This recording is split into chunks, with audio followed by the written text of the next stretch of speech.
여러분 안녕하십니까? 제주 MBC 시사진단입니다. 민선 6기 원희룡 도정이 출범한 지 3년을 맞았습니다. 원희룡 지사의 공약 가운데 많은 내용들이 실현되고 있다고는 하지만 허와 실은 있게 마련입니다.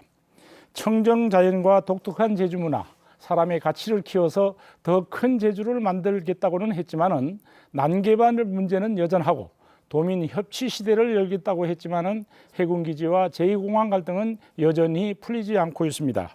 오늘 시사진단에서는 원희룡 도정 3년의 성과와 문제점을 짚어보고 해결 과제를 살펴보겠습니다. 토론을 위해서 네 분 모셨습니다. 강연호 제주도의회 의원 나오셨습니다. 안녕하십니까. 김태석 제주도의회 의원입니다. 예, 김태석입니다. 김정학 제주도 기획조정실장입니다. 안녕하십니까. 강호진 제주주민자치연대 대표 나오셨습니다. 네, 반갑습니다. 먼저 원도정 개발 정책에 대해서 알아보도록 하겠습니다. 원희룡 지사는 중산간 보전 가이드라인을 시행해서 에어롭 상가리 개발 사업을 백지화시켰고, 그리고 제주시 노형동에 들어서는 드림타워 층수를 낮추는 등 난개발 방지를 위한 정책들을 시행했습니다. 김정학 실장님, 대규모 개발 사업 가이드라인이 어느 정도 지켜졌다고 보십니까? 네. 2014년 7월 1일 이제 원희룡 지사님께서 출범을 했습니다. 당시에 그 제주의 여건이 있었습니다. 주요한 부분을 좀 말씀을 드리면 급격한 경제 성장, 그리고 관광객이 증가하고 인구가 갑자기 늘어나는 등 이러한 성장통이 시작되는 부분이 있었고요. 또 대규모 관광개발 사업이 시작됨에 따라 가지고 이 난개발 문제, 그리고 개발과 보존의 가치가 충돌되고 또 관광과 투자 유치 등 양적 성장에 따라 가지고 지속 가능한 성장을 어떻게 할 것이냐, 이러한 문제, 또 주거, 교통, 하수도, 쓰레기, 이러한 인프라에 대한 투자가 부족했습니다. 이로 인해 가지고 도민 생활이 불편이 시작되는 이러한 중요한 부분이 있었고요. 또 원희룡 도정은 이러한 지속 가능한 발전을 위해 가지고 이 비정상적인 관행의 개선이라든지 또 제주 가치를 키우는 원칙과 기준을 제시했습니다. 지금 말씀하시는 난개발 방지 정책은 원희룡 도정의 주요한 정책 중에 하나입니다. 그래서 지금 도정에서는 대규모 관광개발 사업에 대한 3대 원칙을 천명한 바가 있습니다. 첫 번째는 환경보호가 되겠고요. 두 번째는 투자 부문 간 균형 발전입니다. 세 번째는 이 사업이 제주도의 미래 발전에 합당한 투자냐, 이러한 3대 원칙을 가지고 있고요. 또 중산간 가이드라인을 제시했습니다. 여기에는 산록도로를 중심으로 해서 한라산 쪽에는 개발을 억제한다, 이러한 난개발 방지 정책을 발표했고 지금 추진 중에 있고요. 또 이러한 대규모 관광개발 사업인 경우에는 제주의 관광 수용 총량을 현재 산정하고 있습니다. 그리고 경관에 대한 가이드라인, 그리고 이 사업이 제주의 가치를 키울 수 있는 테마 산업이냐, 이런 것을 종합적으로 고려하고 있습니다. 그래서 제주도의 환경보호 정책은 보존할 부분과 개발할 부분, 이 부분에 대한 가이드라인을 명확히 만들어 가지고 균형을 맞추자, 이런 차원에서 제주도의 난개발 방지 정책을 지금 추진하고 있습니다. 예, 난개발 방지를 위한 중산간 대규모 개발사 가이드라인에 대한 전체적인 조망을 해주셨습니다. 그런데 이 대규모 개발 사업 가이드라인이 지금 김정학 실장께서 말씀하신 것처럼 제대로 지켜지고 있는 것인지 어떤지 이제 우리 김태석 의원님 좀 말씀해 주시죠. 예. 원론적으로 이야기한다면 지금 우리 원희룡 도정이 들어와 가지고 대규모 투자 개발 사업을 한 건 없습니다. 즉 다시 말씀드리면 투자 유치를 했다는 건 없다는 거죠. 근데 이것은 긍정적인 면도 있고 부정적인 면도 있을 것입니다. 하지만 아까 난개발 방제에 대한 지침, 그리고 가이드라인에 대한 지침은 지금 원희룡 도정 3기에 들어가서 상당히 지금 허물어지고 있지 않느냐는 우려를 갖고 있는 것도 사실입니다. 지금 한참 논의가 되고 있는 오라관광단지, 그 다음에 또 송악산 뉴오션타운, 그리고 에어월의 국제문화복합단지, 이런 것들이 다 지금 현재 원희룡 도정이 그 투자개발 지침에 어긋나고 있고, 특히 요즘 신화련 금수산장 개발 사업은 저도 지금 지적하고 있습니다만은 원희룡 도정이 골프장 내에 대규모 관광 숙박시설, 다음에 골프장 부지를 활용해서 부지를 편입해서 이 발생하는 대규모 숙박 관광세는 지양하겠다 했음에도 불구하고 지금 행정 절차가 벌어지고 있거든요. 따라서 이러한 부분에 있어 가지고는 단순히 이 지침이 어긋나면은 행정 절차를 밟지 않은 게 정상적인 것 같은데, 그럼에도 불구하고 이런 행정 절차를 밟고 있다는 것은 아까 김정학 실장이 이야기한 난개발 방지 지침, 그리고 원희룡 도정이 발표한 가이드라인에 어긋나지 않을까 하는 우려를 도민들이 갖고 있는 것도 사실인 것 같습니다. 우리 시민단체 입장에서 강연호 의원께서는 이 가이드라인을 어떻게 평가하십니까? 네, 사실 우리 제주는 우리 도민들께서 아시는 바와 같이 이제 유네스코가 지정한 지난 2002년도에 세계 생물권 보존 지역, 2007년도에 세계 자연유산, 2010년도에 세계 지질공원으로 지정이 됐습니다. 그래서 유네스코 지정 자연과학 분야 이제 트리플 크라운을 달성했다라고 하면서 우리 도민들 스스로가 우리 제주를 세계의 보물섬이라고 이제 불리고 있습니다. 근데 이제 환경의 가치가 그만큼 중요하다는 것을 이제 말씀드릴 수가 있는데요. 원희룡 도정 출범 이제 1개월쯤 후에 난개발하고 이제 보전의 가치가 이제 충돌되고 있던 때입니다. 이때 대규모 투자 사업에 대한 가이드라인을 이제 발표를 한 부분에 대해서는 원칙을 수립을 하고 그다음에 발표를 했다 하는 측면에서는 상당히 긍정적으로 판단을 하고 있습니다. 그래서 앞으로 우리가 이처럼 세계의 보물섬이라고 불리는 우리 제주의 환경을 지키고 그다음에 이것을 이제 보존시켜 나가야 될 이제 책임과 의무가 우리 제주도정과 우리 도민들에게 부여됐다라고 이렇게 보아집니다. 이처럼 마련된 원칙과 기준이 앞으로 어떻게 효율적으로 지켜져 나갈 것인지에 대한 그런 과제가 우리한테 부여됐다라고 이렇게 보아집니다. 네, 가이드라인이 이제 개발 원칙으로서는 긍정적이다. 우리 강호진 대표님께서는 어떻게 생각하십니까? 그래서 선언적 의미에서 가이드라인은 의미가 있었다고 봅니다. 그리고 이제 저희가 15억 투입해가지고 미래 비전을 청정과 공존으로 명시해서 도민사회에 전파했는데, 근데 문제 현실은 과연 이런 가이드라인이 정확하게 지켜지고 있는가에 대한 도민적 의문이 좀 있는 것이죠. 예를 들면 오라라든가 드림타 같은 경우에 사실은 출범 초기에는 이제 행정의 흐름이 안 될 것처럼 하다가 결국 다 돼가는 과정이지 않습니까? 그래서 개발 사업자 입장에서는 명확한 지침이 없었기 때문에 이 사업을 투자를 더 할 건지 말 건지 결정 못했던 상황이 있었던 것이고, 반대하는 사람 입장에서는 명확하게 지침이 안 되다 보니까 열심히 또 반대 운동해야 되는 상황이 계속 반복되고 있는 흐름이고, 그래서 사실 결론적으로는 큰 이제 구호, 선언적 의미로서의 의미 있지만 현실 세계에서는 아직도 도민들이 느끼기에는 개발 사업에 대한 가이드라인이 명확하게 체감되지는 못하고 있다, 이런 말씀 좀 드리고 싶습니다. 네, 아까 김태석 의원도 말씀했습니다만은 최근 불거진 오라 관광단지 개발 사업이나 송악산 뉴타운 사업, 그리고 신화련 금수산장 개발 사업 등이 이제 난개발을 부추긴다는 의견이 이제 굉장히 많이 쏟아지고 있습니다. 우리 김정학 실장님, 네. 제주도의 입장은 어떤 것입니까? 제주도가 이제 지속 가능한 발전을 하기 위해서는 투자 유치가 반드시 필요합니다. 그리고 이 투자 유치를 하게 되면 성장이지 않습니까? 성장이 되면은 이에 따른 비용은 반드시 따른다고 저희들은 생각을 합니다. 지금 말씀하고 계시는 대규모 개발 사업에 대해서 잠시 말씀을 드린다면, 일단 오라 관광단지인 경우에는 일반적인 심의 절차를 완료하고 지금 도의회에 환경영향평가 동의를 요청하고 있습니다. 근데 최근에 이 동의를 받는 과정에서 이 자본 검증에 대한 부분이 필요하다, 이러한 요청이 있습니다. 그렇기 때문에 저희들 도에서는 이 환경영향평가 동의 전에 자본검증위원회를 구성해 가지고 명확하고 투명하게 조사할 겁니다. 그래서 제주도에 합당한 투자가 된다고 판단했을 경우에 저희들이 절차를 진행할 것이고요. 이 신화련 금수산장의 경우에는 현재 도시건축 공동심의위원회 심의가 지금 통과됐습니다. 다음 남은 것이 도의회 되기 전에 환경영향평가 심의를 받습니다. 그래서 환경영향평가 심의가 마무리되면 도의회의 동의 절차를 거치게 됩니다. 그리고 송악산 뉴 오션타운인 경우에는 현재 환경영향평가를 심의 중에 있습니다. 아까도 말씀드렸지만은 이 대규모 관광개발 사업에 대해서는 제주 발전에 도움이 되는지에 대한 엄격한 가이드라인을 저희들이 제시하고 있고요. 그 가이드라인에 합당했을 경우에 지금 추진할 겁니다. 그리고 아까 또 제가 말씀드린 환경보존, 그리고 휴양콘도라든지 이 숙박 단지 지향형 개발 이런 부분은 안 된다. 그리고 이 사업이 제주도의 미래 가치에 합당하느냐 이런 부분을 종합적으로 좀 검토했던 말씀을 드리고요.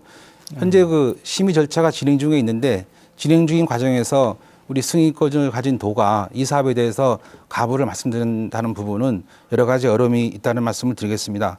이런 절차가 모두 마무리되면 이 사업이 지역 경제에 어떻게 도움이 될 건지, 그리고 이러한 제주도의 관광 총량 종합적으로 검토해서 허가 여부를 검토하게 되겠습니다. 네, 그 결과적으로는 환경 영향 평가에 이제 제동이 걸렸거나 아니면 또 심의 중이거나 이런 상황인 것 같습니다. 그런데 임기 막바지에 이런 대규모 사업에 대한 이제 개발 사업이 논란이 되고 있는데, 강호준 대표님 어떤 것들이 문제가 되고 있습니까? 개발 사업을 할 수도 있고 안 할 수도 있는데 저는 순서가 틀렸다.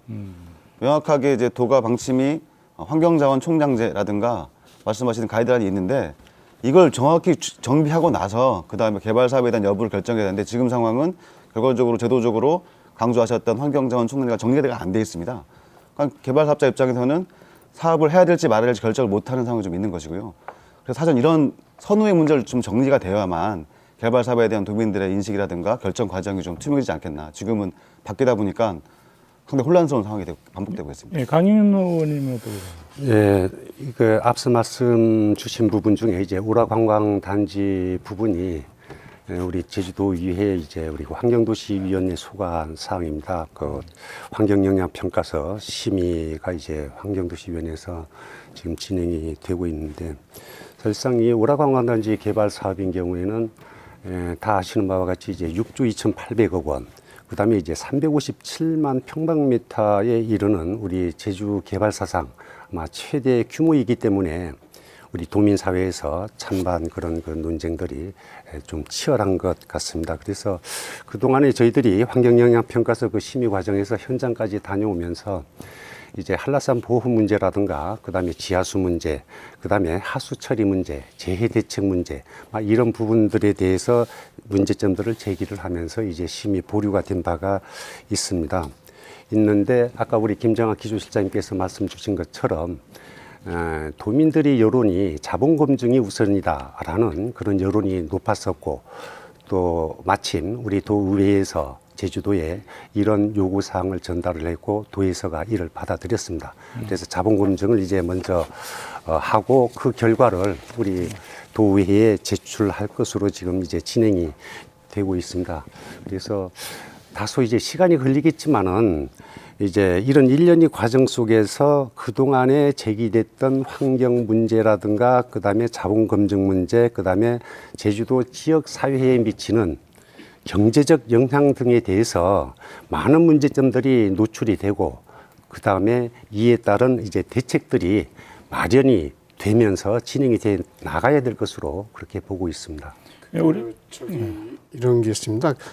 우리가 이야기할 때 가이드라인, 지침이라는 건 뭡니까? 지켜야 될 규칙이거든요. 그러면 대규모 아까 지금 현재 지금 원희룡 도정이 발표한 대규모 개발 사업에 대한 지침을 지금 지키고 있느냐에 그 포커스를 맞춰야 될 것 같은데 현재 그렇지 못하고 있다는 거예요.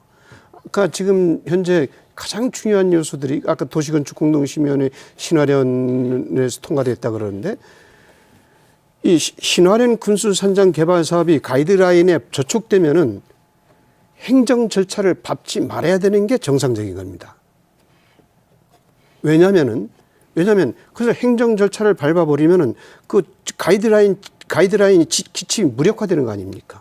두 번째는 도시건축공동심의위원회가 이것을 가지고 지구단위 계획을 해버리면은 어떤 문제가 발생하냐면은 책임지지 않는 그러한 그 심의위원들이 민간 심의위원들이 제주도의 미래 가치를 훼손시킬 수 있고 제주도의 미래 가치를 담보할 수 없습니다. 그러니까 제주의 미래에 대한 무한한 권력을 갖고 있는 게 그 도시건축공동심의위원회라든지 환경영향평가심의위원들이에요. 책임을 지지 않습니까? 지지 않습니다. 우리 강현우 의원이나 저는 4년에 한 번씩 심판을 받습니다. 그런 데에 대한 책임을 져야 돼요. 그런데 도시건축공동심의위원회라든지 환경협회심의위원회는 그런 책임을 지지 않는다는 것이고, 또 가장 중요한 게 제가 아쉬운 게 가이드라인에 어긋남에도 불구하고 행정 절차를 밟아버려서 심의위원회를 통과하고 설사 또 의회를 통과했을 때 지사가 대규모 개발 사업은 재량 행위임에도 불구하고 사업을 다 통과해서 사업을 허가했단 말이에요. 그럼 그 책임을 심의위원이라든지 의회에 전가시킬 수가 있어요. 자기는 지사는 그 책임에서 자유로울 수가 있습니다. 분명히 여기서 말씀드리지만 대규모 개발 행위는 모든 행정 절차가 마무리됐다 하더라도 지사의 재량 행위입니다. 따라서 지사의 철에 관련된 문제거든요. 이런 부분에서 행정 절차를 그 지침이라든지 가이드라인에 어긋났을 때 행정 절차를 밟지 않는 게 도정이 그 정책의 신뢰성을 담보할 수 있고, 다음에 도민들 간의 그 상호 신뢰, 그 상호 믿음도 연기될 수 있다. 저는 그런 생각을 하고 있습니다. 그러니까 결과적으로는 이제 가이드라인 개발 원칙을 만든 것도 행정이고, 그렇죠. 그다음에 또 그걸 지키지 않는 것도 이제 행정이라는 말씀이죠. 그래서 자꾸 그 도의회에다가 책임을 떠넘기는 것은 아니냐 하는 이런 얘기입니다. 도의회뿐만 아니고 시민사회라는 그 심의위원들한테 그 책임이 전가될 우려가 있다는 겁니다.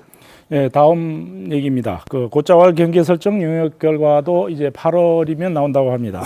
하지만 고자왈 경계가 나오기도 전에 대규모 개발 사업에 대한 행정 절차가 이제 진행되고 있습니다. 이를 어떻게 보시는지 강현우 의원님께서 말씀해 주세요. 이 고자왈이라는 게 사실상 우리 그 세계적으로 우리 제주에서만이 조성된 그런 그 특수한 이제 숲지형을 이제 말하는 거 아니겠습니까? 그래서 지금 그 지리정보 시스템으로 관리되고 있는 고자왈 현황을 보게 되면은 우리 도 전체적으로 109평방킬로미터 그 면적을 저희들이 좀 단순하게 좀 비교를 해보면은 우리 표선면이 전체 면적이 134평방킬로미터입니다.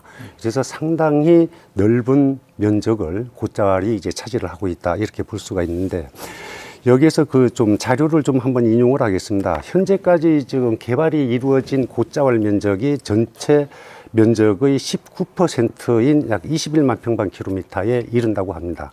여기에서 이제 골프장 이제 가장 많고, 그다음에 관광시설, 그다음에 이제 도시와 이제 주택지 개발 사업, 그다음에 채석장, 막 이런 순으로 이제 하는데, 지금 도에서 지금 고자왈 지대 실태 조사와 이제 보전 관리 방안 수립 용역이 지금 진행이 되고 있습니다. 이 진행된 용역 결과를 이제 바탕으로 해서 앞으로 이제 이를 뒷받침할 수 있는 이제 제도를 개선을 해 나가는 걸로 이렇게 알고 있습니다.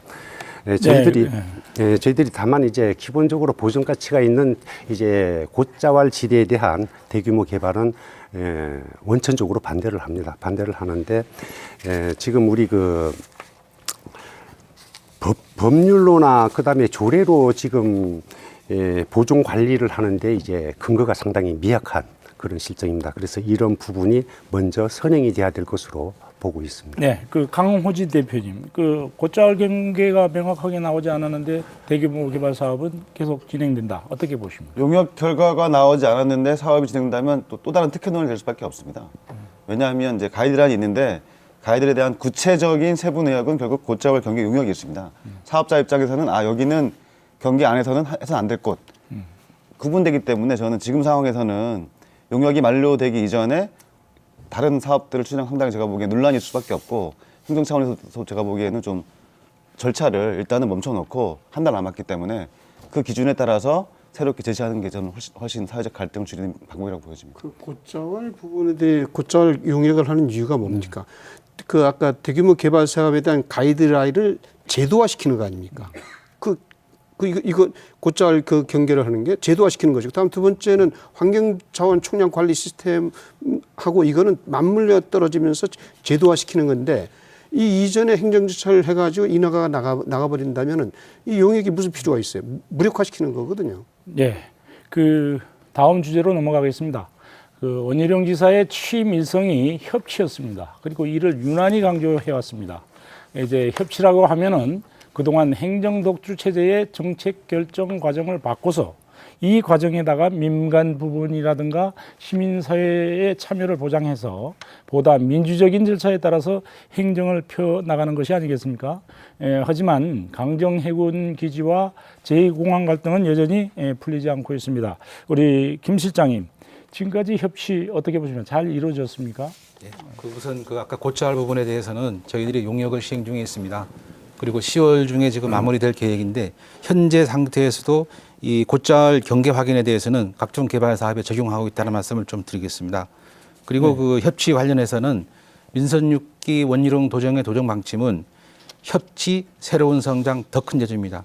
그래서 협치를 우리가 그 도정의 주요 방침으로 좀 하고 있다는 말씀을 드리고요. 이 협치에 대해서 여러 가지 말씀이 계신데 일단 그 협치라는 것이 행정의 정책 과정과 집행, 평가 이 부분에 민간을 참여해 가지고 우리가 합리적으로 정책 결정하자 하는 그 민간 협력 시스템이다. 이런 말씀을 드리고요. 또 이런 협치의 성과를 간략하게 좀 말씀을 드린다면 우리가 지금 도와 도의회가 도민 대통합 지역균형 발전 위한 공동 협력을 발표해 가지고 지금 공동적으로 제주 지역 사회의 갈등 해결에 노력하고 있고 또 교육청과의 정책 협력을 통해 가지고 교육비 전출금을 3.6%에서 5%로 상향시켰습니다. 지금 전국에서 처음으로 제주도가 이런 부분을 했고 그 결과 1년에 150억 이상의 추가 지원을 도가 교육청에 하고 있습니다. 네. 또 청정과 공존의 미래비전을 설립할 적에 수립과정에 도민계획단을 참여했습니다. 그리고 지금 하고 있는 쓰레기 요일별 배출제, 원도심 활성화 이런 부분에 좀 노력을 하고 있다는 말씀을 드리고요. 또 부족하지만 시민사회단체와도 정책 간담회를 우리가 전국 최초로 지금 정례화시키려고 노력을 하고 있습니다. 그렇기 때문에 앞으로는 우리가 이 제주 사회에 이 협치 개념이 어떻게 적용될 것이냐 이런 부분에 도정이 지금 상당히 고민하고 있다는 말씀을 드리고요. 또 3년 전에 시작한 협치가 지금 제주 사회에서 실험 모델을 하고 있습니다. 지금 제주가 3년 전에 협치를 주창한 이후에 지금 전국 어디에 전부 협치 다 하고 있습니다. 이런 협치 성과가 반드시 도정의 성과로 나타나 가지고 이 삶의 질 개선에 할 수 있도록 노력을 해나가겠습니다. 네, 그렇다면 이제 김태석 의원님, 그 도의회 입장이든지 개인적인 입장에서 어떻게 평가하십니까? 협치 3년. 예, 아까 그 후반기 이후에 그 협치 시대를 열었다는 것, 그 사실은 밑에서 그걸 연 사람이 저하고 이제 우리 김정학 실장인데, 그래서 이제 의장님하고 이제 도지사께서 이제 그 협치에 선언을 했고, 그런 부분에서는 긍정적으로 보고 있습니다. 그런데 아까 민간 부분, 또 대규모 개발 사업에 대해서 아까 그 민간 협력 시스템이 이루어져야 된다고 하는데, 그런 부분에서는 과연 협치가 이루어지고 있느냐는 건 또 다른 문제거든요. 예컨대 이제 제2공항 문제라든지 해군기지 문제라든지 재신항 문제라든지 행복주택 문제라든지 민주주의 기본 가장 대원칙이 협치라고 인정한다면은 거기는 참여를 통한 소통입니다. 참여를 통한 협조입니다. 그런데 지금 행복주택이라든지 제2공항이라든지 신항만이라든지 이미 결정을 한 거 아닙니까? 도정에서 결정을 해놓고 나를 따르라. 그것은 협치가 아니거든요. 내가 옳으니까 나를 따르라는 것이 과연 협치냐? 그래서 그런 거는 또 다른 차원에서 우리가 이야기해야 될 것 같고, 아쉬운 것은 그 협치라는 좋은 슬로건을 민선 1기 때 아까 원희룡 도정 1기 때 내놓았는데, 그 여러 가지 그 시스템적으로 지금 뭐 협치조례라든지 이런 부분에 있어가지고 충분히 가장 이상적인 아니면서도 의회와 불협화음이 일어났다는 것은 그만큼 문제가 있었다는 걸 인정해야 돼요, 도에서. 이런 차원에서 본다면은 협치는 여러 부분에서 광범위하게 넓혀가야 되는데 그러지 못했다는 부분도 아마 도에서 인정해야 될 것 같습니다. 예, 강영석 의원님. 예, 우리 원희룡 도정이 출범을 하면서 첫 번째 이제 캐치프레이즈로 내건 게 이제 협치입니다. 협치인데, 그래서 이제 도민들로부터 크게 환영도 받았었고, 그런데 이제 원희룡 도정 출범 직후에 어떻게 보게 되면은 이제 우리 도의회의 관계가 예상 관계와 그다음에 이제 인사 문제와 관련해서 일부 인사 문제와 관련해서 이제 협치의 어떤 그 본래의 뜻을 살리지 못함으로써 우리 도민 사회에 우리 제주도와 도의회가 어떤 갈등 관계로 이제 비춰졌던 그런 부분에 대해서는 우리 모두가 이제 반성을 해야 된다라고 이제 생각을 하고, 이제 이번에 치러진 이제 대선에서도 보게 되면은 모든 후보가 다 협치를 내세웠습니다. 그리고 이제 문재인 정부에서도 이제 국정 운영이 패러다임으로 이제 협치를 강조를 하고 있습니다. 그래서 아까 우리 김태석 의원님께서도 지적을 하셨습니다만은, 이제는 행정이 모든 것을 끌고 가기보다는 거기에 대한 이해 당사, 특히나 이해 당사자에 대한 소통, 이런 게 절대적으로 앞으로 필요하다라는 것을 강조하고 싶습니다. 네, 강호진 대표님, 원도정 3년 협치 어떻게 평가하십니까? 그 대표적인 정책인데 대표적으로 실패한 사례가 됐습니다, 결과적으로. 그래서 모두가 기대했지만 모두가 실망한 대표적인 협치 정책인데요. 협치는 그냥 말씀하신 대로 정책 결정 과정에 몇 사람 민간인 참여하는 게 아니라 핵심은 도지사의 막강한 권한을 나눠주는 것인데, 제가 판단하기에는 지사의 권한을 나눠준 적이 없고 협치를 하다 보니까 도민이 상당히 참가를 못했던 것이죠. 예를 들어서 핵심은 사전에 의논을 드리고 나서 정책 결정을 해야 되는데, 지금의 방식은 제2공항, 신항만, 행복주택, 쓰레기 문제, 대중교통 포함해서 보면 선 정책 결정, 후 통보, 소통이었거든요. 그러다 보니까 도민들 입장에서는 원희룡 지사의 가장 핵심적인 정책이었던 협치가 결국은 통치가 된 게 아니라 상당히 많은 비판들이 되고 있고, 남은 시간에도 보면 지금 정도의 상황으로는 이 갈등 사안들을 협치로 풀기 상당히 어려운 조건이다. 그래서 좀 남은 근본적인 좀 전환이 필요하다고 보여집니다. 그러니까 결과적으로는 협치라는 것은 우리가 공동체 구성원끼리의 협력이라든가, 그다음 믿음, 신뢰, 그다음은 네트워크 같은 결국은 사회자본을 키우는 것인데, 너무 편협되게 행정 위주로만 생각하는 것은 아닌지 이런 생각도 듭니다. 제주도는 해군기지와 제2공항 갈등을 이제 협치로 풀겠다고 했는데, 그동안 김정학 실장님 어떤 활동들을 해왔습니까? 예, 지금 말씀하시는 민공복합형 관광미양 갈등 부분인데요.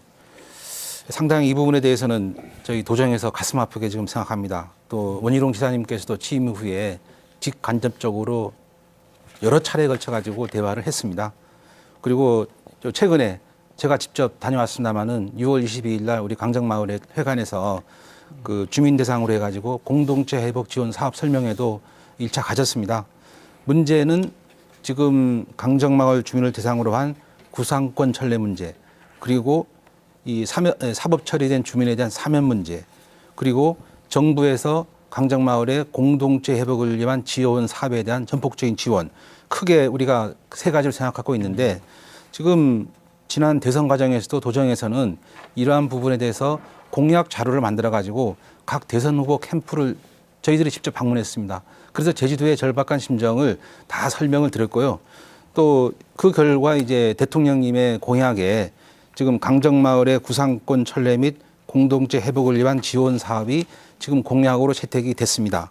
그래서 우리가 새 정부가 출범한 다음에 여러 가지 통로를 통해 가지고 이 해결 방안 강구에 대해서 노력을 많이 했습니다. 그 결과 이제 지난 6월 26일 날 청와대를 저희를 도에서 방문해 가지고 이 도민의 총의를 모은 이 강정마을 주민 대상 구상권 철회 및 사면복권, 그리고 공동체 회복 지원 건의서를 지금 저희들이 청와대에 전달했다는 말씀을 드리고요. 또 이 공항 관련해 가지고는 우리가 2015년 11월 10날 이 개발 예정지로 성산지역이 발표됐습니다. 그 이후에 우리가 성산읍에 특별지원 사업소를 설치했습니다. 그래서 저희들 직원도 나가 있고, 또 우리가 회계사라든지 이런 분들 전문가도 지금 상주해서 지금 하고 있습니다. 또 원희룡 지사님께서도 시간과 장소 이런 구애 없이 지금 지속적으로 대화를 하고 있고요. 가장 중요한 것은 지금 말씀하시는 이 협의기구를 만드는 부분입니다. 그래서 민간 협의기구를 빨리 만들어 가지고 지금 지역 주민들이 원하는 사업에 반영될 수 있도록 이런 노력을 해야 되겠다. 네. 그렇기 때문에 앞으로 이런 부분에 계속적으로 대화해 가지고 지역 주민들이 피해 입지 않도록 이렇게 나가겠습니다. 네, 강호진 대표님, 지금 도정의 역할 열심히 설명해 주셨는데 어떻게 생각하십니까? 원도정의 역할에 만족하십니까? 아니, 만족은 당연히 못하죠. 예. 일단 해군기지는 좀 일부 노력한 측면이 있고, 제2공항은 이제 실패한 사례로 좀 보고 있습니다. 그래서 초창기에 군관사 문제라든가 구상권 문제에 대해서는 비교적 노력을 하셨지만 근본적으로 지사의 공약 사항은 진상규명, 명예회복을 통한 공동체 회복이었습니다. 진상규명 된 것도 없고. 예, 강윤 의원님은 어떻게 평가하십니까?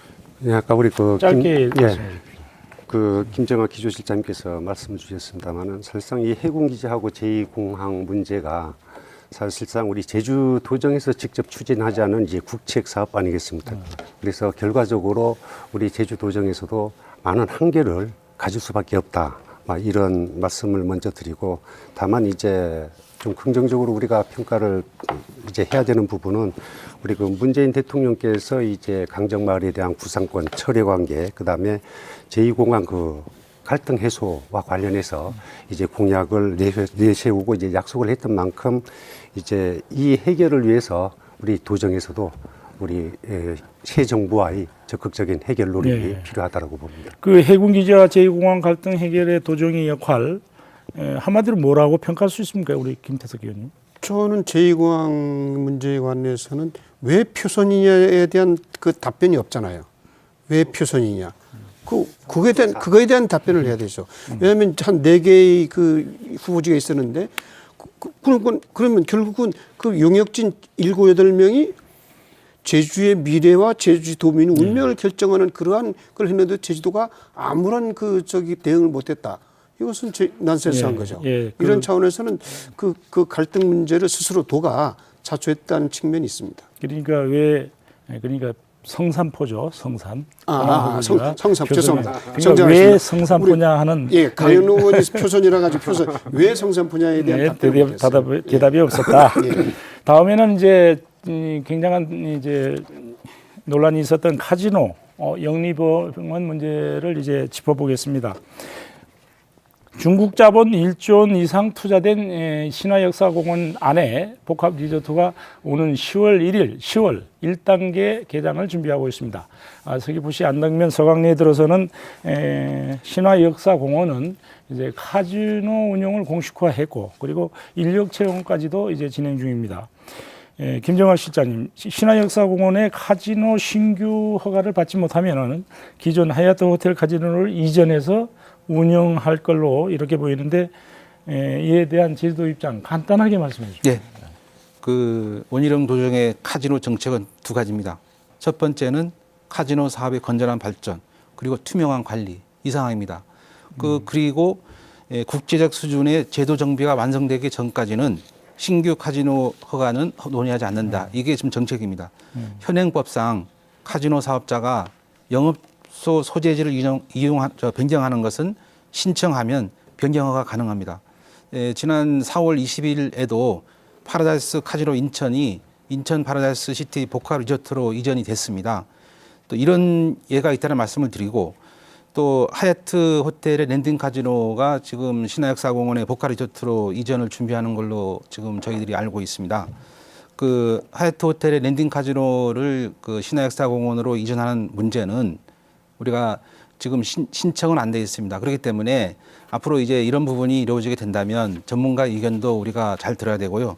또 도민 이익과 지역 경제의 기여도가 어떻게 될 것이냐, 이런 것을 종합적으로 판단해서 저희들이 처리하겠습니다. 그렇게 되면은 이제 기존 영업장보다도 이제 10배가 넘는 면적의 카지노를 이제 신화역사공원이 합법적으로 운영할 수 있는 상황 아니겠습니까? 우리 강연호 의원님, 이거 어떻게 생각하십니까? 예, 아까 우리 기조실장님께서 말씀 주신 대로 이전 확장하면서 변경 허가를 이제 신청할 경우에는 이제 원칙적으로 허용이 가능하다라고 이제 말씀을 주셨습니다. 그래서 지금 그 도내 카지노 업계의 이제 그 매출 현황을 보게 되면은 2014년도를 이제 정점으로 해가지고 점차 이제 매출이 감소되고 있기는 합니다만은, 이런 상황에서 앞으로 우리 그 제주관광진흥기금 징수율을 현행 10%에서 20%로 이제 상향시키는 이런 부분에 대해서 좀 중점을 두고 7단계 제도 개선 사항에 이런 게 좀 포함이 될 수 있도록 하는 그런 노력이 필요하지 않나 이렇게 생각을 합니다. 김태석 의원님은 어떻게 생각하세요? 저는 사실 아까 지금 신규 사업 변경이 가능하다 그러면은 이전 변경이 가능하다면 신규 허가 주는 거하고 무슨 차이가 있죠? 신규를 안 준다 그러는데. 신규 부분에 대해서는 그러니까 예, 알고 있. 대략 그러니까 차라리 저는 그렇습니다. 현실적으로 가자 이거죠. 제가 뭐 지난번 도정 질문할 때도 이야기를 했는데 사업 변경을 장소 이전해서 그걸로 사업장을 설치할 바에는 신규 허가를 줌으로 인해서 사실은 전 세계적으로 라이선스 피라는 게 있습니다. 면회학 그 라이선스 피가 있고 다음에 또 상생 발전 기금이라는 게 있어요. 저는 보통 외국 사례를 보면 뭐 적게는 500억, 많게는 1000억, 2000억까지 그 상생 발전 기금을 받아내는 경우가 많아요.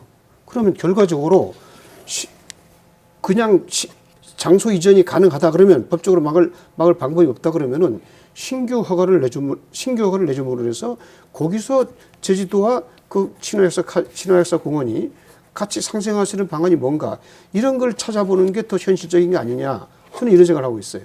네, 강호진 대표님 어떠세요?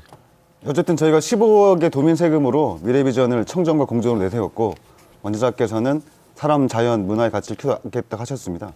그런데 만약 지금 영업장 면적 10배가 넘는 카지노를 용인해 준다면 사람, 문화, 도박의 가치를 키우는 제도가 될 수밖에 없다. 근본적으로 좀 고민이 필요하다고 보고요. 기술적으로는 이미 8개 카지노 가운데 7개가 중국 돈 외국인 자본입니다. 또 말씀드린 대로 양도양수를 허용해 줘버리면 결과적으로는 이 이익의 주체도 결국은 외국이 될 수밖에 없는 거죠. 그래서 상당히 매우 신중하게 접근할 수밖에 없는 상황이고 지금처럼 또 강행될 수 있는 상당히 도민적 갈등, 사회적 갈등이 상당히 우려되고 있는 그런 상황입니다. 그 기존 하얏트 카지노가 뭐 그쪽에 업장의 위치라든가 또는 업장의 시설 문제라든가 이런 것들이 있겠습니다만은 소위 말하면 새로운 곳으로 옮기려고 하는 그런 꼼수는 아니냐 하는 그런 지적들도 있어요. 카지노와 함께 영리병원에 대한 여전히 그 논란도 지금 많습니다. 보건복지부 승인을 받은 제주녹지국제병원이 9월에 병원 개설 허가를 신청하고 도지사의 승인을 받으면 연내에 개원할 계획이라고 이렇게 합니다. 문재인 대통령이 의료 영리화 반대를 분명히 말했거든요. 제주도 입장은 어떻습니까, 김정학 시장님? 그 외국 의료기관 설립 그 사업계획 승인 권한은 보건복지부 장관입니다. 즉 국가입니다.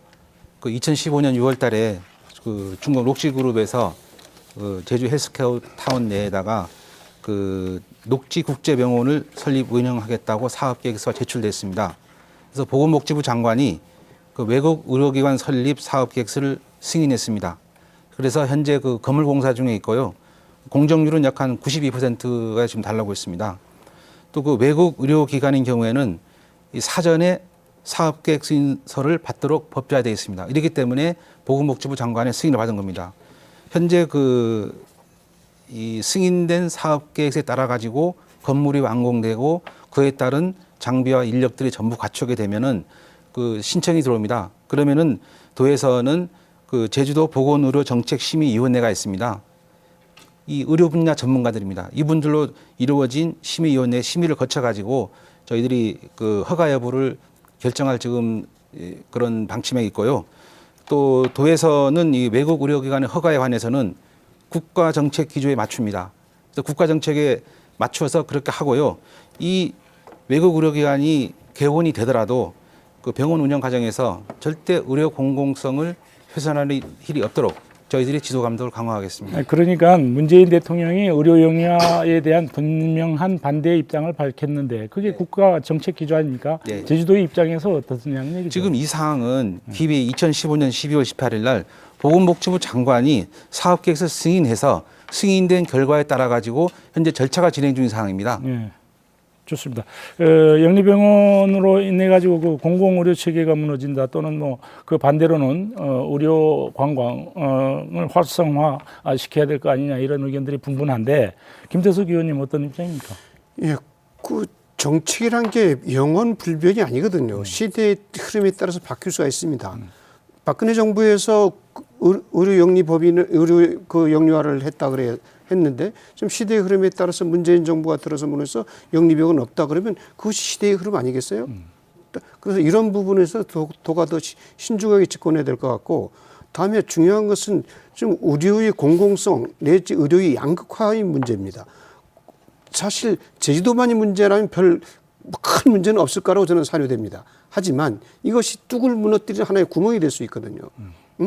그러면은 지금 의료의 양극화 현상에서 지금 의료의 질이 영리병원 쪽으로 가버린다면 돈이 있고 없음에 따라서 사람이 목숨이 좌우되는 이런 불량한 국가가 될 수가 있단 말이에요. 미국의 예를 보면 다 알 수 있잖아요. 그리고 우리 공공의료 그 병상이 OECD 평균이 77%예요. 근데 우리나라가 몇 프로냐면 12%입니다. 공공의료 병상이 12%밖에 안 되는 대한민국이 이걸 제쳐두고 영리병원을 하겠다는, 이거는 정말 말도 안 되는 일이에요. 적어도 공공의료 시설이나 병상 이런 거를 좀 제주도만 얘기합시다. 제주도만도 지금 공공의료원이 몇 개 있어요. 제주역병원하고 저 제주의료원밖에 없잖아요. 네. 이런 부분에서 공공성 먼저 강화시키고 의료 먼저 시키고 그다음에 그 영리병원은 차순위로 논의가 돼야 된다. 그게 제 생각입니다. 그럼에도 의료 관광 문제도 이제 우리가 얘기 안 할 수 없습니다. 아니 의료 관광은 그 차원이 또 틀려요. 강연호 의원님 얘기를 듣고 넘어가시죠. 예, 그런데 이게 사실상 우리가 행정적인 그 절차 부분을 우리가 좀 한번 살펴볼 필요가 있다고 봅니다. 이제 기존에 우리 그 보건복지부에서 승인을 받은 사항입니다. 우선은. 그래서 아까 이제 김정학 기조실장님께서 말씀 주신 것처럼 보건의료심의만 지금 남겨둔 상태 아니겠습니까? 그래서 행정의 일관성이라든가 어떤 신뢰성 측면에서 봤을 때 자, 이거를 허가를 내주지 않는다라고 했을 때 거기에서 발생되는 어떤 행정이 불신, 막 이런 부분들이 상당히 클 것이라고 이렇게 판단을 합니다. 그래서 앞으로 이 공공의료 체계가 무너지는 그런 계기를 만들 것이라는 이제 우려들이 많이 있습니다만은 우리 도정과 이제 중앙 정부에서 어떤 공공성이 훼손되지 않는 그런 지도 감독을 어떻게 앞으로 철저하게 해 나갈 것이냐, 막 그런 데에도 우리가 관심을 가져줘야 될 필요가 있다 이렇게 봅니다. 네, 강호진 대표님요. 복지부 장관 핑계 대시는데 결과적으로 정책 결정의 최고 책임자는 도지사입니다. 잘 보시면 나중에 확인해 보시고요. 핵심은 이거야말로 협치가 좀 필요한 게 아니냐, 이 정책만큼. 문재인 정부 앞으로 5년 동안 영리병원 정책은 없습니다. 제주도 같은 경우에도 특별법 향후 개정 과정에서 영리병원은 빠질 가능성이 높습니다. 그러면 결과적으로 이 녹지 하나밖에 안 남는 거예요. 그러면 저는 이런 상황에서 한번 협치를 좀 발휘하자. 물론 이게 어쨌든 의료관광 차원이 있는 거라고 하면 충분하게 녹지에다가 협의나 협상을 해가지고 영리병원이 아니라 비영리를 통해서 충분하게 의료관광, 당초 설립 목적에 맞도록 좀 도와준 형태로 가다 보면 충분하게 영리병원 정책은 폐기하고 대신 당초의 병원 설립 목적은 달성할 수 있지 않겠는가. 저는 그런 쪽에다가 도가 녹지하고 JD 측에 딱 요청하는 과정, 그런 과정을 마지막으로 좀 주문하고 싶습니다. 네, 그만 더 짚고 넘어가는데 짧게 말씀해 주세요. 15초로 하겠습니다. 사적 영역이에요. 영리병원은 그 사적 영역을 공적인 부분에 지도 감독하겠다는 것은 그건 자본주의 원칙을 훼손하는 겁니다. 따라서 그런 부분은 상당히 민감한 발언이기 때문에 그런 좀 배제해 줬으면 좋겠어요. 네, 지금까지 카지노와 영리병원 문제를 짚어봤습니다. 다음으로 가장 중요한 것이 이제 도민의 삶의 질의 문제입니다. 얼마만큼 행복을 느끼느냐 하는 문제인데 제주의 부동산 열기는 여전히 현재 지금 진행형입니다. 미분양이 속출한다고 하고 있지만은 이제 여전히 서민들의 내 집 마련은 어렵습니다. 김정학 실장님, 부동산 가격 안정화와 주거 정책, 주거 복지 문제, 원도정 3년의 성과를 짤막하게 말씀하십시오. 저한테 짤막하게 전체적으로 길어서 자꾸 말씀드리지만은 제주도는 지금 급격한 성장점 겪고 있습니다. 그렇기 때문에 도에서는 우리가 쓰레기 상하수도라든지 1차 산업, 일자리 복지, 또 주거 복지, 부동산 대책 이런 거 가지고 5+2 도정 역전 프로젝트를 현재 시행하고 있다는 말씀을 드리고요. 또 그 부동산 가격 안정화 매우 중요합니다. 그래서 재작년에 저희들이 부동산 투기 대책 본부를 설치했습니다. 그래서 지금까지도 지속적으로 단속하고 있고요. 또 2025년까지 10년간 10만 호 주택 공급 계획을 만들었습니다. 그래서 좀 착실하게 추진하고 있습니다. 또 특히 이 주거약자 이 부분에 대한 부분은 어떻게 할 거냐. 그렇기 때문에 2025년까지 공공임대주택을 2만 호를 건설하자. 그래서 현재 공공임대주택 비율이 4%입니다. 이 비율을 10%까지 확대해가지고 주거약자들을 지원하자. 이런 부분 지금 하고 있다는 말씀 드리고요.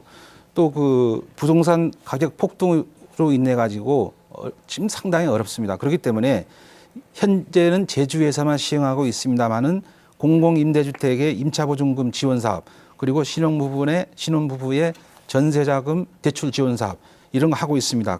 그리고 현재 그 주거 실태 조사를 종합적으로 실시 중에 있습니다. 이런 부분이 있기 때문에 반드시 그 주거 약자들이 이런 주택 문제로 인해 가지고 고민받지 않도록 노력을 해나가겠습니다. 네, 우리 강현호 의원님, 제주도에서 추진하는 주거 정책 어떻게 보고 계십니까? 네, 지금 도에서 그 주거 실태 조사 용역을 이제 9월까지 마치고 이를 바탕으로 해서 이제 10년 계획인 이제 제주형 주거 종합 계획을 이제 마련해 나갈 그런 계획으로 있습니다. 그래서 이러한 부분에 대해서는 저희들이 긍정적으로 이제 평가를 합니다.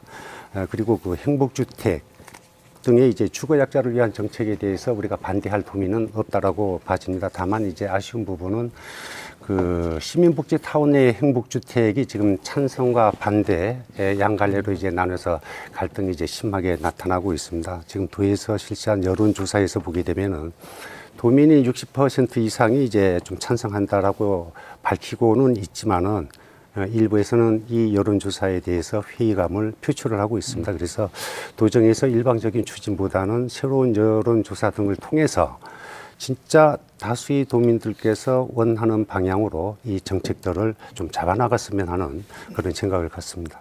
예, 강호준 대표님 어떻게 생각하십니까? 도민 맞춤형 주거 대책은 잘 됐으면 좋겠습니다. 행복주택은 이제 문제가 뭐냐면 현실적으로 갈등주택이 되는 거 아닙니까? 현재 상황이 갈등주택. 공무원 입장에서는 국비 확보가 쉽기 때문에 해놓긴 한 사업인데 결과적으로 도남동 주민하고 일부 주민들이 강력히 반발하고 있습니다. 그건 결과적으로 정책 결정 과정에 반복하지만 결정 다 해놓고 하자고 하면 아무도 안 한다는 거죠. 이 부분을 마지막 남은 기간에는 조정이 좀 필요하다고 보여지고요. 마지막으로는 그 자유도시 종합계획에 보시면 우리가 자산관리공사를 설립해서 공공성 있게 하자고 되어 있습니다. 지금 그동안 서민주거 안정을 위해서 매입 임대 사업 하도록 되어 있는데 거의 안 되어 있습니다. 자산관리공사를 활용해가지고 꼭 행복주택 그 지역이 아니더라도 다른 곳에 충분하게 저희가 수요를 확보해서 주거정책을 쓰면 좋겠다는 말씀을 제안 겸 드리겠습니다. 예, 그러니까 결국은 행복주택 같은 경우에 그 갈등의 이유가 뭐냐, 요인이 뭐냐, 그리고 그런 것들을 명확히 한 다음에 가야 되는데 그런 것이 이루어지지 않고 있다는 거 아니겠습니까, 우리 김태석 의원님? 예, 아까도 얘기했지만 이거 정책 결정 과정에서 이해 당사자의 참여와 협조는 민주주의 사회의 가장 기본적인 요소 아닙니까? 이런 요소들이 배제된 상태에서 이제 그 결정에서 따르라 하면은 그건 결국 갈등을 일으킬 수밖에 없는 것이고, 우리 강호진 대표 말대로 갈등 주택이 될 소지가 있단 말입니다. 그래서 이런 부분은 차제에 도가 좀 어렵더라도 길더라도 그 주민들의 의견을 수렴하는 그러한 방법. 요즘 신고리 5호기, 6호기도 지금 공론화 시키지 않습니까? 그런 것도 우리가 한번 봐야 되지 않느냐. 그러니까 우리가 이제 토론을 할 때 항상 어떤 갈등이 있으면 그 요인을 피해서 가려고 하는 그런 경우가 많습니다. 이제 특히나 이제 행정당국에서는 제가 보기에는 그 행복주택의 갈등 요인은 시청 청사로 우리 주민들이 땅을 내놨는데 무슨 때문에 미래 세대들을 위한 예, 맞습니다. 집을 짓느냐, 미래 세대가 700명 뿐이냐라는 얘기거든요. 그걸 어떻게 협치로 풀어나가느냐, 이게 가장 중요한데 그것은 쏙 빼고 딴 데로만 뱅뱅 돌고 있으니 갈등이 해결될 이유가 없죠. 도정이 그런 생각을 가지고는 절대 하지 않습니다. 그리고 지금 말씀하시는 소통이 부족하는 부분에 대해서는 저희들이 더욱더 열심히 하라는 의미로 받아들이겠습니다. 예, 그리고 예. 이 사업을 결정할 적에도 무수한 논의와 설명과 여러 가지를 거쳤습니다. 절대 독단적으로 결정하지 않았다는 말씀을 드리겠습니다. 네, 좋습니다. 제주도가 읍면 지역에 들어서는 공공택지 후지 발표를 보류했습니다. 이 문제도 중요한 사안인데 김태석 의원님 어떻게 생각하십니까? 예, 얼마 전에 심의할 때 행정부지사가 답변한 내용 중에 경제성을 이유로 해서 보류를 하고 했다, 이렇게 답변을 한 걸 들고 제가 깜짝 놀랐습니다. 아까 우리 지금 논의하는 것 중에서 우리 김정학 실장도 주거약자, 주거복지란 말을 표현했었는데 이것은 보편적 시민들이 갖는 주거권이에요. 기본권이란 말입니다. 이런 기본권을 가지고 기본권이라는 것은 공공성의 논리로 접근해야 되는데 이것을 경제성의 논리, 효율성의 논리로 접근해버리면 어떤 것 할 수가 없어요. 그럼 정부가 적자나는 사업은 안 하겠다는 거예요. 지방정부도 마찬가지고. 이런 부분에서 이제 그거는 아주 심각한 마인드를 도정이 갖고 있지 않느냐는 생각을 갖고 있고, 그다음에 이 부분에서 또 중요한 것은 제주도의 지역 균형 발전을 유도할 수 있는 하나의 중요한 요소가 될 수 있어요. 그 택지가 어디에 하느냐에 따라서 또 그러면서 동시에 도농 격차를 해소할 수 있는 요소가 되거든요. 도시와 농촌이 격차를 해소할 수 있는 요소가 되는데 이런 부분을 도가 너무 쉽게 생각해서 간과하지 않았느냐 이런 게 제 생각이에요. 예, 강현호 의원님 생각은 어떻습니까? 예, 지난 그 4월 달에 우리 도에서 이제 그 부지사 이제 기자회견을 통해서 5월 중에는 이제 제주도 내 이제 14개 이제 그 후보지를 발표를 하겠다라고 이제 말씀이 있었습니다. 그런데 이게 이제 아까 말씀 주신 것처럼 경제성 논리를 통해서 이게 지금 발표가 지연이 되고 있다. 이런 부분은 좀 납득이 좀 쉽게 안 가는 부분이기도 합니다. 그래서 이 택지 개발 사업이 사실상 특성상 대상지가 선정이 되더라도 행정 절차나 이제 사업 기간 등을 고려를 할 때 최소한 5년 이상이 이제 걸리는 그런 그 사업이기 때문에 도에서 이 부분에 대해서는 오늘 아침에 언론에도 보도가 됐습니다만 다음 달 정도에는 발표를 하겠다라는 그 언론 보도가 있었습니다. 그래서 조속히 확정해서 발표가 되기를 희망을 합니다. 네, 우리 강호준 대표께서는 공공택지 후보지 발표보를 어떻게 첫 생각하십니까? 번째는 이제 행정이 좋아하는 행정의 신뢰성, 일관성을 무너뜨린 행위다라고 보고요. 두 번째는 2006년도 이후에 잘 보시면 돈이 되는 제주시 구도심에 택지 개발한 적이 없습니다. 공공택지를. 그 이유는 뭐냐면 도민적 요구였던 거죠. 도지사가 훌륭해서가 아니라 도심 집중이 아니라 규정 발전 하라는 게 도민적 요구였습니다. 김석 의원님 말씀처럼. 그래서 지금 상황에서는 어쨌든 간 여러 군데는 아니겠지만 어쨌든 간 지역 균형 발전의 논리를 좀 적용해가지고 과감하게 이제 읍면 지역에도 공공택지를 통해서 전체적인 지역 균형 발전을 이루는 그런 과감한 결단이 좀 필요한 시점이라고 판단됩니다. 네, 그 지금까지 토론을 하다 보니까 지정된 준비한 시간이 다 되었습니다. 보충할 의견이 있으면 1분씩만 말씀해 주십시오. 먼저 강현호 의원님부터. 예, 우리 그 민선 6기 3주년이 이제 성과와 과제를 주제로 해서 오늘 이제 토론회가 진행이 되었습니다. 역으로 이제 말을 하면은 민선 6기 원희룡 도정이 남은 임기가 1년밖에 남지 않았다. 이렇게 표현을 할 수가 있겠습니다. 따라서 민선 6기 들어서 여러 분야에서 정립한 원칙과 기준을 바탕으로 해서 어떤 그 정책이 성과가 극대화할 수 있도록 하는 노력을 주문을 드립니다. 특히나 그 경제 성장과 이제 관광객 증가, 유입 인구 증가 등 이제 그 급격한 제주의 어떤 그 성장통이라고 할 수 있는 이제 주거 문제라든가 생활 쓰레기 문제라든가 상하수도 문제, 이런 부분에 도민의 삶의 질 향상에 좀 중점을 두고 우리 제주가 지향하는 자연문화, 사람의 가치를 진정으로 키워나가는 행복한 우리 제주가 실현되기를 소망합니다. 김태석 의원님. 예, 도정의 진심을 바라고 싶은 게 있습니다. 도정 3년이 지난 지금 이 시점에서 우리 도민들이 그 관심이 어떻든 간에 또 직업이 어떻든 간에 수입이 어떻든 간에 그 토론과 의사결정 과정, 즉 정책 결정 과정에 보다 활발하고 또 효과적으로 참여할 수 있도록 함으로써 그 도민들에게 동기를 부여해 주는 겁니다. 그 도민들의 동기를 부여해 주는 게 가능하면은 정치적, 행정적 과정이 보다 민주적으로 될 수 있다. 그러면 그러한 갈등 비용도 없어질 것이고 그 갈등에 대한 그 첨예한 대립도 없어질 거라고 저는 생각합니다. 따라서 도정이 진짜 남은 1년간을 하기 위해서 보다 도민들에게 동기를 부여할 수 있는 그러한 참여적 요소를 좀 더 부여했으면 좋겠습니다. 우리 강호진 대표님. 원희룡 도정 3년의 성과는 제가 보기에는 좀 권위주의가 좀 약간 탈피된 게 아닌가 그런 긍정성이 좀 있습니다. 다만 이제 바라는 점은 어쨌든 임기 1, 2년 차 정도에는 사실 제주도 별로 관심 없었습니다. 서울 중심으로 하다 보니까 도민들이 사실은 우리가 뽑은 게 맞냐라는 비판이 있었거든요. 근데 다만 최근에는 그게 성공용이든 아니든 간에 직접적인 행정 밀착, 도민 밀착하고 있습니다. 그래서 이런 부분들을 좀 더 과감하게 해서 실질적으로 지역 주민들의 목소리를 듣고 그 목소리들을 행정에 반영될 수 있도록 그런 모습을 보였으면 좋겠습니다. 예, 김정학 실장님. 네. 아까 기회를 안 주셔가지고 그 지금 공공택지 후보지 발표 관계입니다. 4월 24일 날 저희들이 14개소 하겠습니다. 발표했습니다.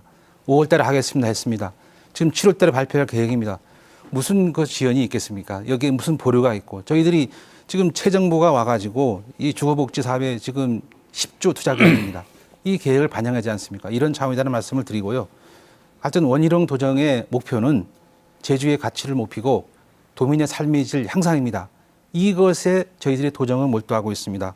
앞으로도 우리 도정은 이 도민의 생각이 정답이다. 이런 생각을 가지고 행정할 겁니다.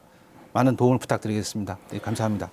네, 오늘은 원도정 3년 성과와 과제에 대해서 얘기를 나눠봤습니다. 오늘 이렇게 나와서 여러 가지 말씀 대단히 고맙습니다. 예, 전국 동시 지방선거가 1년 앞으로 다가왔습니다. 원희룡 도정이 성공적이었느냐, 그리고 아니면 답보적이었느냐, 혹은 실패작이었느냐 하는 판단을 하는 데는 아직 1년이라는 시간이 남았습니다. 이 남은 1년 동안 원희룡 도정은 지금까지 추진해온 여러 사업들을 어떻게 마무리하느냐에 따라서 내년 선거에서 도민의 평가가 달라질 것입니다. 밤늦게 시청해 주신 여러분 고맙습니다.